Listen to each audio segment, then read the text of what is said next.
Okay, so this is the tour of my workshop that I promised. So this is where all my finishes are, including the ones that I've made myself.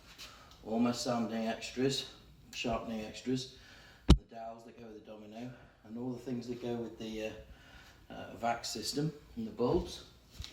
These are my sawhorses. I use those for carrying the planks. Room, my apron of course, Mum. Thank you for that. My lamp and my vise. Then we've got here my bin, which I had to make sure something so the bag fits on it. And the mitre station, and I made that, and it holds a spare wood underneath as well. And then of course the table saw, which needs a lot of space because you've got wood coming in, coming out, to the side, everything. Then this is of course the big dust vac, and the dust vac has a tube that goes all the way up around here to the table saw, and then along to the planer, here to the jointer, and then obviously to the floor vac, which I can use as a hose as well. This is the jointer. This is what makes the wood all flat. Expensive bit of kit here, but very pleased with it. It was nice. This is Chisel Saw Corner. So I've got my nice sort of decent chisels, but not expensive here. These are my Lee Nielsen chisels, which are very expensive. I've got a Japanese butt chisel here, and these are my carving chisels. And then I've got some nice saws, including a dovetail saw by Rob Cosman, some Japanese saws. Look at this. This is a flush saw. The blade is so thin, it's like tin foil, but you can cut flush to the wood like that, and look, it won't mark the wood that it's cutting on. It's unbelievable. One of my favourite tools, that. And then you've got here the domino. Stupidly expensive festival stuff, but the domino is brilliant for joining pieces of wood lengthways. And then my favourite piece, the planes. Still got, it's been on order for ages, but a Lee Nielsen number 7 is going to go here. But that's not there yet. And a Lee Nielsen number 5 jack plane is going to go here. I've got my block plane and my normal Stanley jack plane just for doing everything. There's my Lee Nielsen smoothing plane. Love this little thing.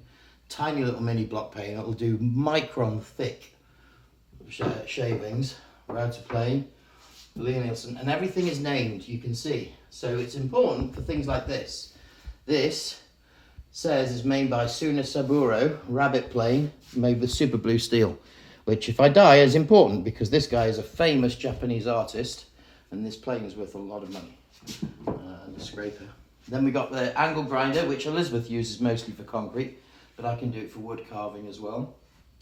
The planer scares the shit out of me, noisy as hell. And then this is clamp corner. The same woodwork, you can't have enough clamps, that's true. You ever not know what to buy me? Always need these clamps, always need these clamps. In fact, I need some ones that go deeper, some deep jaw clamps. Clamp corner, all the big pipe clamps. This is for doing the big projects, straight lines, more clamps, corners. This is the driver station. So I've got my impact driver here and my screwdriver, and I have them set up so that this is set up for screws, this is set up for countersinks, and then the drill's set up. This is my router station, all my white side router bits, my ladders, and then up here you can see all the wood storage. So I have my dark hardwoods here, I have my woods that I use for shop gear, so just sort of soft pines there, and then my hard woods that are light up top, although I have got some walnut up there as well. My circular saw, but more importantly my brad nailer, which I've wanted one of these ever since I saw somebody kill someone on Lethal Weapon with it. It's brilliant. Butcher's block paper on the station, that's set all up, and my little saw bench for doing hand sawing. In case anyone ever forgets, this is an antique hand drill. We don't make them anymore. Stanley hand drill, 10-inch reach. That's worth about $200. So, but you don't make them anymore, and when you're doing big bore holes in soft woods, you use that, not an electric drill.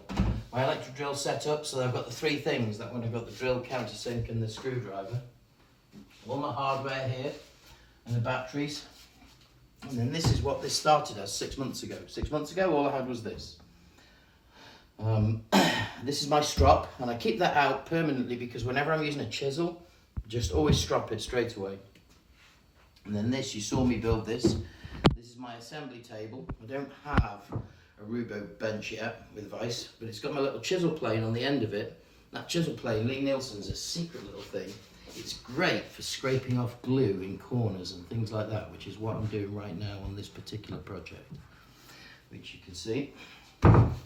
Then round here, I've got all of my clamping gears that I keep for my accessory table is in this, and this moves and goes around. And then this is my little sharpening station. So I have my sharpened stones here, right up to 16,000 grit, so I can keep everything sharp. And then behind us is measuring corner. All my measuring tools, and glue corner here as well, lots of corners here. Hammers, more measuring gear, accessories, and then this is where all the charging is, and my Dremel. And that's it. Still need a big table saw, still need a bandsaw, still need a drill press, and a Robu workbench. Once I've got that, it'll be complete, but then I need more floor space.